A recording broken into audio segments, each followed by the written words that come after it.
I thought I was being a supportive girlfriend when I handed Dylan my car keys that Tuesday morning. He said he needed my vehicle for an important job interview, and I felt proud that I could help the man I loved take this next step in his career. His usual confident smile seemed different somehow, but I pushed that nagging feeling aside. Sometimes you get those gut instincts that whisper, something is not quite right, but you ignore them because you want to believe the best in people you care about. Before I tell you what happened next, let me know where you are watching from and hit that like button if you have ever had that uncomfortable feeling that something was off but talked yourself out of trusting your instincts. Subscribe, because this story is going to take you on an emotional roller coaster that will make you question everything you thought you knew about trust. You will want to hear how this unfolds. Dylan and I had been dating for 8 months when this happened. I genuinely thought I had found the one. You know, he was charming funny and made me feel like I was the center of his universe when we were together. Sure, he was between jobs more often than I would have liked, but he always talked about his big plans and bright future. I worked as a marketing coordinator at a mid-sized firm downtown, and I was financially independent. I had my own apartment, my own car, and my own savings account. I prided myself on being self-sufficient. That Tuesday morning started like any other, except Dylan showed up at my place unusually early. Normally, he was not much of a morning person and would sleep in until at least 10 or 11. But there he was, at my door at 7:30 in the morning, already dressed in his best button-down shirt and dress pants. He looked nervous, which was not typical for him. Dylan usually carried himself with this easy confidence that I found attractive. He explained that he had landed an interview with what he called a prestigious marketing firm located in the coastal area about an hour from the city. The timing was perfect, he said, because this position could finally give him the stability and income he had been working toward. I was excited for him and proud that my boyfriend was finally getting the recognition he deserved. The problem, he told me, was that his car was having brake issues. He had taken it to a mechanic the day before, and they said it would not be safe to drive until they could replace the brake pads. The appointment was scheduled for later that week, but his interview was today. He asked if he could borrow my car just for the day and promised he would take excellent care of it. Of course, I said yes. What kind of girlfriend would I be if I did not help him out in a situation like this? I even gave him $40 for gas, thinking about how expensive the drive to the coast could be. He seemed grateful, but also distracted, checking his phone every few minutes while we talked. When I asked him more details about the company he was interviewing with, his answers were surprisingly vague. He mentioned something about digital marketing and client relations, but when I pressed for the company name or specifics about the role, he said he did not want to jinx it by talking about it too much before the interview. That struck me as odd, because Dylan usually loved talking about his prospects and opportunities. There was something else different about him that morning. He was wearing more cologne than usual, an expensive scent I did not recognize. His hair was styled differently too, with more product than he typically used. When I complimented his appearance, he seemed almost embarrassed rather than pleased. After he left with my car, I tried to focus on my own work. I had a busy day ahead with client presentations and campaign reviews. But throughout the morning, I kept thinking about our conversation. Something felt off, though I could not pinpoint exactly what it was. Maybe it was the way he avoided eye contact when talking about the interview, or how he seemed more interested in his phone than in discussing this supposedly important opportunity. Around lunchtime, I remembered that my car had a GPS tracking app. I had installed it months earlier for security purposes after there had been several car thefts in my neighborhood. I had completely forgotten about it until that moment.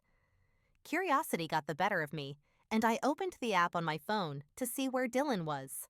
The little dot representing my car was not where I expected it to be. Instead of being in the business district near the coast, it was showing a location that appeared to be much further south in what looked like a resort area. I zoomed in on the map, and saw that the GPS was indicating my car was at a place called Ocean View Resort. I stared at my phone screen, trying to make sense of what I was seeing. Maybe he was meeting the interviewer at a restaurant near the resort. Perhaps the company was hosting some kind of event there. I tried to come up with logical explanations, but the uncomfortable feeling in my stomach was growing stronger. I spent the rest of my workday distracted and anxious. Every time I checked the GPS app, my car was still at the same location at Ocean View Resort. I tried to focus on my tasks, but my mind kept wandering to Dylan and what he could possibly be doing there. During my lunch break, I decided to research the resort online. Ocean View Resort was definitely not a business location. It was a luxury beachfront property with expensive room spa services and fine dining. The website showed beautiful photos of couples enjoying romantic getaways and families on vacation. This was not the type of place where anyone would conduct a job interview. By 3 o'clock in the afternoon, I could not take the uncertainty anymore. I told my supervisor that I was feeling sick and needed to leave early. I drove home in my roommate Sarah's car, which she had let me borrow for emergencies. The entire drive I kept checking the GPS app and my car had not moved. When I arrived at Ocean View Resort, I was struck by just how upscale and romantic the location was. Valet parking attendants in crisp uniforms were helping guests with their luggage. The building was elegant white stone with floor-to-ceiling windows overlooking the ocean. This was definitely not a place for business meetings. I parked Sarah's car in a public lot across the street where I had a clear view of the resort's main entrance. My heart was pounding as I scanned the valet area and spotted my silver Honda Accord among the luxury vehicles. Seeing my own car in that setting made everything feel surreal. I sat there for a while trying to decide what to do next. Part of me wanted to march into the resort and confront Dylan immediately, but another part of me needed to understand the full situation before acting. I decided to check social media to see if I could find any clues about what was really happening. I started by looking through Dylan's Instagram account, but he had not posted anything recent. Then I remembered that he followed quite a few people whose profiles I had never really examined closely. I started clicking through the accounts of women he followed, looking for anything that seemed connected to today's events. That is when I found Jessica's Instagram account. She was beautiful in that effortless way that made my stomach turn with jealousy, even though I had never seen her before. Her latest story posts were from that very day, and they were all tagged at Ocean View Resort. There were photos of cocktails by the pool, a beautiful ocean view from what appeared to be a hotel room, and a selfie of her looking radiant in the sunshine. But the story that made my blood run cold was a photo of car keys sitting on a marble bar top with the caption, "My amazing boyfriend got us the perfect ride for our getaway." The keys in the photo were unmistakably mine with a distinctive blue keychain I had gotten from a charity run the previous year. I felt like someone had punched me in the stomach. I sat in that parking lot staring at my phone screen trying to process what I was seeing. Dylan was not at a job interview. He was at a luxury resort with another woman using my car for what was clearly a romantic getaway. And this woman thought Dylan was her boyfriend.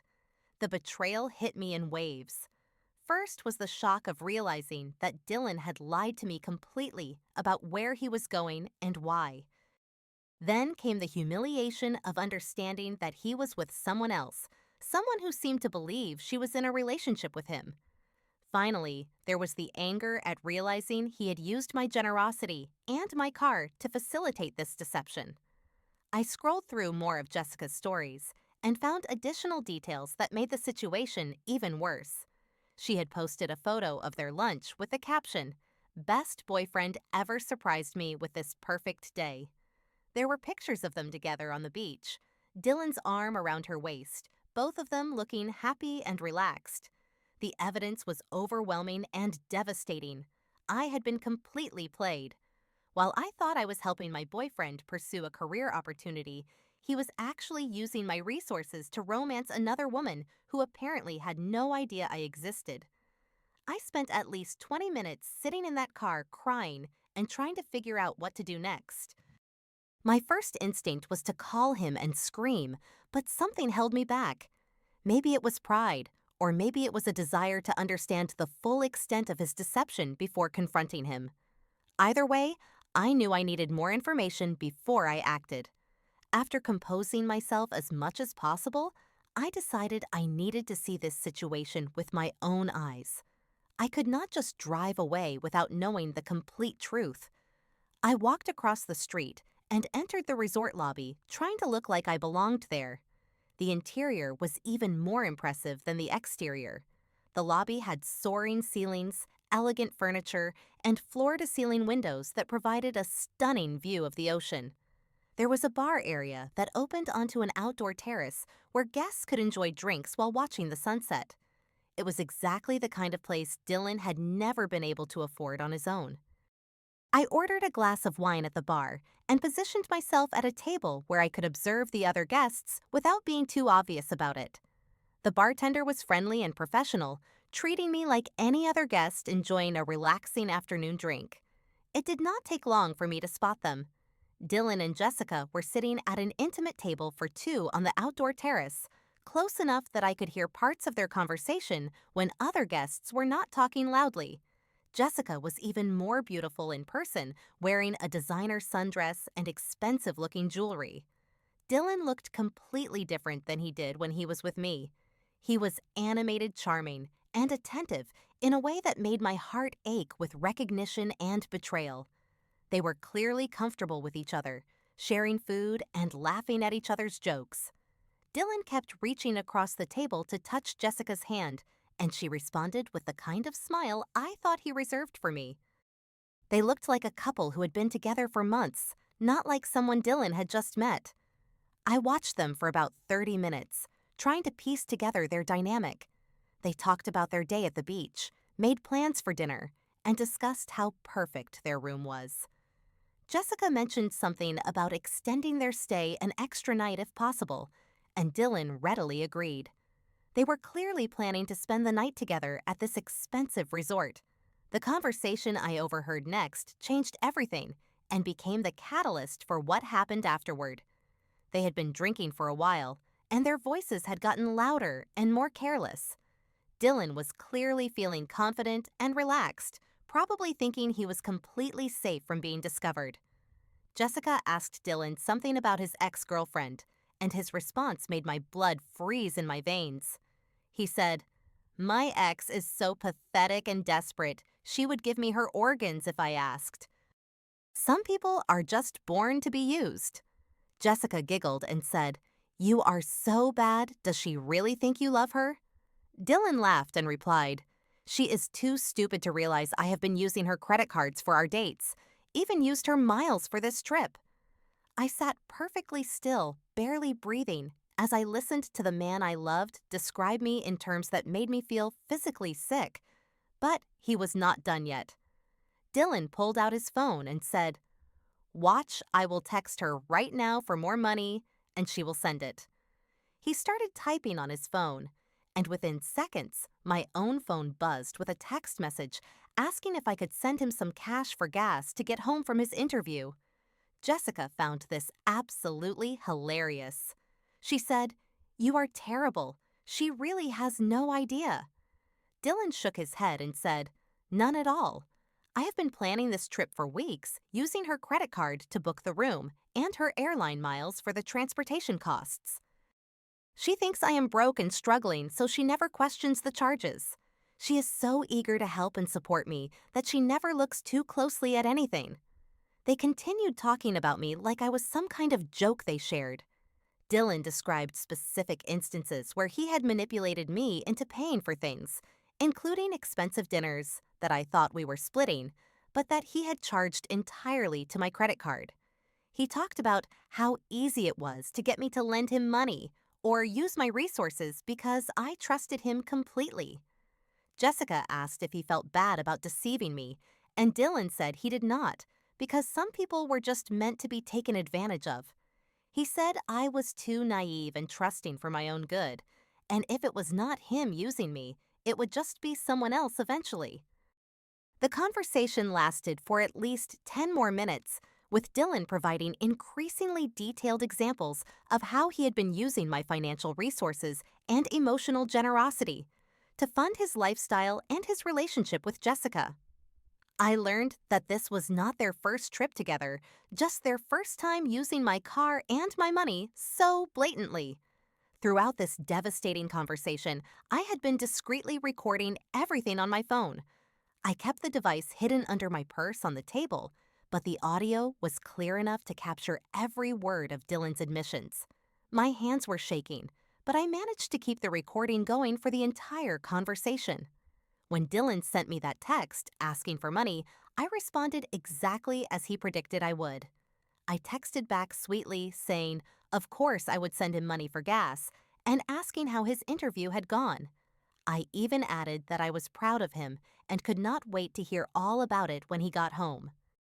Playing that role while listening to him mock me was one of the most difficult things I have ever had to do. But I knew that responding normally was crucial. If I had reacted emotionally or confronted him at that moment, I would have lost any advantage I had gained by discovering his deception. Instead, I needed to be strategic and think about how to handle this situation in a way that would protect me and hold him accountable for what he had done. I finished my wine, paid my bill, and left the resort quietly. Dylan and Jessica were so absorbed in each other and their conversation that they never noticed me. I walked back to Sarah's car, feeling like I was moving through a dream. The emotional impact of what I had just witnessed was almost too much to process. I called my father from the parking lot and asked him to come pick me up. I did not want to drive while I was so emotionally shaken. Dad arrived within 40 minutes and drove me home while I tried to explain what had happened. He was furious on my behalf, but he also helped me think through what my next steps should be. That evening, I spent hours going through my financial records. I discovered that Dylan had indeed been using my credit cards without my explicit permission. There were charges at expensive restaurants on nights when I thought I was paying for both of us, but the amounts were much higher than what our meals should have cost. There were also charges I did not recognize at all, including purchases at stores I had never been to. I checked my airline miles account and found that a significant number of miles had been used for travel bookings I had never made. The miles had been used to book flights and hotel accommodations, including what appeared to be previous trips that Dylan and Jessica had taken together. The pattern of deception went back several months. I calculated the total financial damage and was shocked by the amount. Between the unauthorized credit card charges and the stolen airline miles, Dylan had essentially stolen thousands of dollars from me over the course of our relationship. And this did not even account for all the times I had voluntarily paid for things because I thought I was helping a struggling boyfriend. The next day, I took action. I started by contacting my credit card companies to report the unauthorized charges. I provided them with dates, amounts, and explanations for why these charges were fraudulent. The customer service representatives were helpful and understanding, especially when I explained that the charges had been made by someone I had trusted who had access to my card information. I also contacted my bank to report that someone had been using my financial accounts without permission. They immediately flagged my accounts and started the process for investigating the fraudulent activity. I provided them with the recording I had made at the resort as evidence that Dylan had admitted to using my cards without authorization. Finally, I went to the police station to file a formal complaint. The officer I spoke with took my report seriously, especially after I showed him the recording of Dylan's admissions. He explained that this type of financial abuse was more common than people realized, and that I had substantial evidence to support criminal charges. The police department opened an investigation into Dylan's activities. They requested records from my credit card companies and bank to document the pattern of unauthorized usage. They also reviewed the recording I had provided, which clearly demonstrated Dylan's intent to defraud me. 3 days later, my phone rang at 7:30 in the morning. The caller ID showed Dylan's name, but the call was coming from a number I did not recognize. When I answered, Dylan's voice was panicked and desperate in a way I had never heard before. Kendra, what did you do? Please, baby, I will die in prison. Help me, he shouted into the phone. I had been preparing for this call ever since I filed the police report. I took a deep breath and said, I know about Jessica Dillon. I know about the resort, and I know about all the money you stole from me. He started to protest and make excuses, but I cut him off. I have a recording of everything you said about me at that bar. I heard you tell her exactly how you were using my credit cards and my airline miles. I heard you call me pathetic and desperate. I heard you laugh about how stupid you think I am. The silence on the other end of the phone was deafening. Then Dylan started pleading with me, promising that he would pay back everything he had taken and begging me to drop the charges. He said it was all a misunderstanding and that he really did love me. I told him that love did not involve stealing from someone or calling them pathetic behind their back. I explained that I had reported all the fraudulent charges to the appropriate authorities and that the police were now handling the matter. I said that he would need to face the consequences of his choices, just like any other thief would have to do. Dylan became increasingly desperate during the call, alternating between anger and pleading. He accused me of overreacting and said that couples used each other's money all the time. I pointed out that we had never agreed to share financial resources and that he had deliberately hidden his actions from me because he knew they were wrong. Before ending the call, I told Dylan that our relationship was over and that he should not contact me again except through lawyers if necessary. I hung up and immediately blocked his number on my phone. In the weeks that followed, I learned that Dylan was facing several serious charges related to credit card fraud, identity theft, and theft of services. The police investigation had uncovered even more evidence of his deceptive practices, including similar schemes he had apparently run with other women in the past. Jessica disappeared from social media and from Dylan's life as soon as news of his arrest became public. It turned out that she had no idea about me or about the fact that Dylan was using stolen resources to fund their relationship. In some ways, she was as much a victim of his deception as I was, though it was still painful to think about how he had used my money to treat her to experiences I never got to have. My friends and family were incredibly supportive throughout this ordeal. Sarah, my roommate, helped me change all my passwords and account numbers to ensure Dylan could not access anything else. My parents offered both emotional support and practical help with legal and financial matters. I also started seeing a therapist to help me process the emotional impact of Dylan's betrayal. It was important for me to understand how I had been manipulated and to develop better strategies for protecting myself in future relationships. The therapy helped me realize that Dylan's actions were not a reflection of my worth or intelligence, but rather a demonstration of his own character flaws and criminal mindset.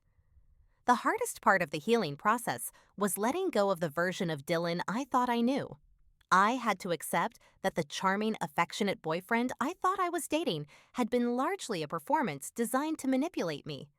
The real Dylan was someone who could look me in the eyes every day while systematically stealing from me and mocking me behind my back.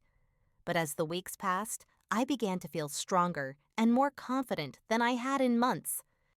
I realized that discovering Dylan's true nature, as painful as it was, had actually freed me from a relationship that was fundamentally dishonest and unhealthy. I had learned to trust my instincts and to take action when someone violated my boundaries. Several months later, I received word that Dylan had accepted a plea deal and would be serving time in prison for his crimes. Jessica had apparently provided testimony that helped the prosecution build their case. While I felt no satisfaction in seeing Dylan face these consequences, I was relieved that justice had been served and that other potential victims would be protected. Looking back on this experience, I am grateful for several things. I am grateful that I trusted my instincts when something felt wrong, even though I initially tried to dismiss those feelings. I am grateful that I had the technology and resources available to discover the truth before Dylan could do even more damage. Most importantly, I am grateful that I found the strength to take action to protect myself and hold him accountable. This experience taught me that love should never require you to ignore red flags or to diminish your own worth. A partner who truly cares about you will be transparent about their actions and respectful of your resources. They will not mock you to others or use your generosity as a weapon against you. I also learned that financial abuse is a serious form of domestic violence that can happen to anyone regardless of their education, income, or intelligence. Dylan was skilled at manipulation, and his deception was carefully planned and executed over many months. Recognizing and escaping this type of abuse requires both courage and practical knowledge about available resources. The most important lesson I learned is that my strength comes not from avoiding difficult situations, but from how I choose to respond when those situations arise. I could have ignored the GPS tracking, dismissed the Instagram evidence, or confronted Dylan emotionally without gathering proof. Instead, I chose to be strategic to protect myself and to ensure that there would be consequences for his actions. Sometimes, people come into our lives wearing masks that hide their true intentions. The challenge is learning to see past those masks without becoming cynical or closed off to genuine love. Trust is still important, but it must be earned through consistent actions over time, not just through words and promises. Looking back, I am grateful that GPS led me to the truth about Dylan, even though that truth was painful. Sometimes getting lost is exactly how you find yourself, and sometimes the worst betrayals can become the catalyst for the most important growth. Have you ever had a situation where your gut instincts told you something was wrong, but you ignored those feelings because you wanted to trust someone? Let me know in the comments what you would have done in my situation. If this story helped you think about red flags in relationships, please give it a like and subscribe for more real stories about overcoming betrayal and finding strength. Share this with someone who might need to hear that they deserve better than being used or manipulated.